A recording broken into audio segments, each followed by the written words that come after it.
Hey everyone, it's Dr. Ramani. Welcome back to this YouTube channel on narcissistic relationships, narcissism, and all things toxic.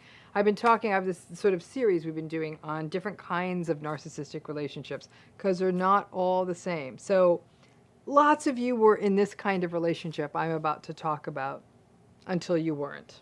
Okay? So in this relationship, everything's fine. Everything's good. We're good.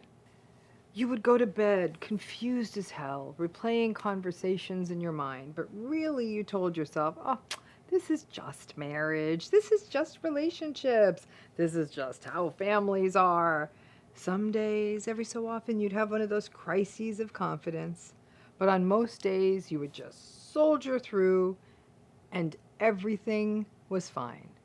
This is the denial-based narcissistic relationship. There are so many reasons for this denial-based kind of narcissistic relationship. One could be a person is surrounded by other narcissistic relationships. And obviously, if everything around you is a certain way, then it's almost impossible to discern that this kind of relationship is an issue. Or it could be that there's a person who's an enabler in one of these relationships and they just want to maintain the status quo. Or a person who really literally doesn't know that narcissism is a thing, or a person who doesn't want to believe that narcissism is a thing. And I have encountered these people, and some of them are even people I know, and they've said things to me like, okay, Ramani, I get that this is what you do for a living, but this really isn't a thing, and you're just bitter about stuff that happened to you. Really? Needless to say, my boundaries have gone up with those people.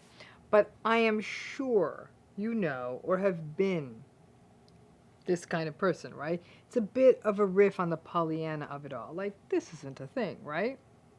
Now, these kinds of denial-based relationships may exist for cultural reasons. And again, back to that idea of wanting to maintain the status quo of toxic relationships, and many other people in your family system or your community may be in these kinds of relationships. And again, the culture sort of supports them. So it becomes a sort of collective denial. Everybody's in it. Now, the denial-based narcissistic relationship actually accounts for a large proportion of narcissistic relationships. In fact, many people currently in these kinds of relationships, I don't think they'll be watching this video because, frankly, they don't think or may not want to think that anything is wrong in their relationship. But they may have their dark nights of the soul when they are confused as hell and may stumble into this very YouTube channel late at night as they try to make sense of it, and then the next day go back to denial. Now, one of the greatest challenges of relationships in general, and not just narcissistic relationships, is that many people love the idea of a relationship they are in, the idea of a family, and have a vision of what they wish it and hope or want it to be, and will break their hearts to try to make it look the way they want it to. They will organize everyone for that perfect holiday picture or the Mother's Day brunch or the family vacation, and it will be a sheer misery.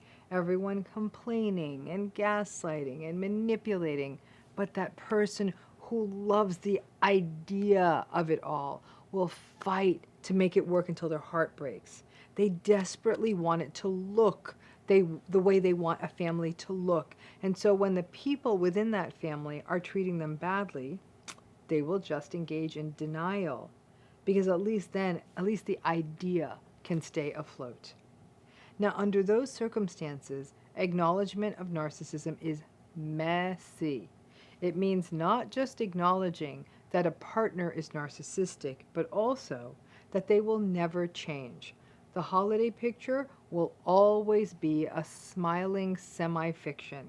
The holiday dinners are tolerated with seething contempt under the surface.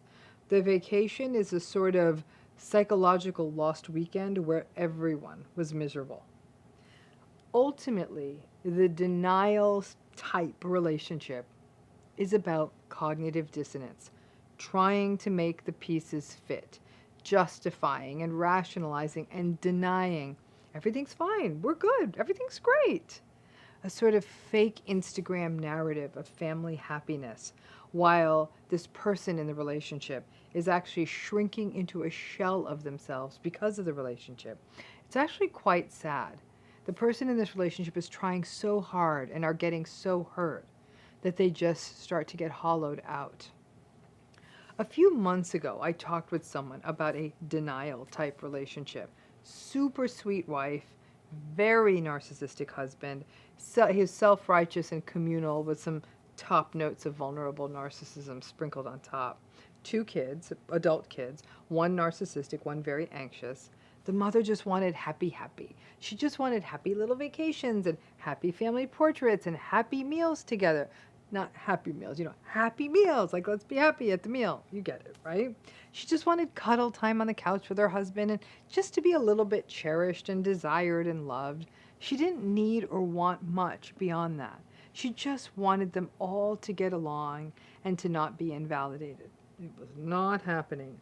It was impossible to get through to this woman because she was so entrenched in this denial distortion for a variety of reasons, but would have these troughs of sadness in her life when things would get so bad in these relationships, but she still couldn't or wouldn't understand the narcissism part. She would just cry about what was wrong in the relationship. So even when the dots were being connected by yours truly, nope, she couldn't hear it. She's a really nice person, so it was hard to watch, but she's in a denial relationship. As I said, there are lots of relationships like this. What ends up pushing them to the tipping point? Who knows? Sometimes it's infidelity, financial abuse. The narcissistic person themselves may leave one day. Maybe there's really bad public behavior. Someone else may be saying something to them. Children get older. In some cases, it's just a straw and a camel's back scenario. Being invisible just gets to be too much, something I'm hoping for with that really nice lady. I tread lightly on the denial relationships when I work with them clinically. If I push too hard, the client may go underground and say, I don't want to talk about this anymore. And then I'd lose the opportunity to at least be a support to them as they figure things out. But it can be really painful to witness these relationships, for example, if you're a friend. And the denial relationship people can actually be enablers themselves because they're trying to keep a leaky boat afloat themselves. You may find your patience being tested if this is your friend or someone close to you. Hearing the sad stories, witnessing the toxic relationship, and then your friend just sort of glossing it all over during a honeymoon period and saying, oh, it's all fine. And again, the cycle starts again. If you are in a denial relationship and got out, well done, because that was not easy. Because it really meant giving up on a lot of beliefs, and that is never an easy thing to do. If you are still in one and you are watching this, don't feel you have to address your relationship on someone else's schedule. You'll get there when the time is right. Recognizing it is a huge first step. Now, things I'd suggest include journaling, watching the patterns in the relationship, getting into therapy, preparing for grief, understanding your own relationship history before this, as well as understanding your family history, learning about cognitive dissonance, and above all else, recognize that this isn't your fault. Wanting to be happy is not a bad thing, but denial can be dangerous.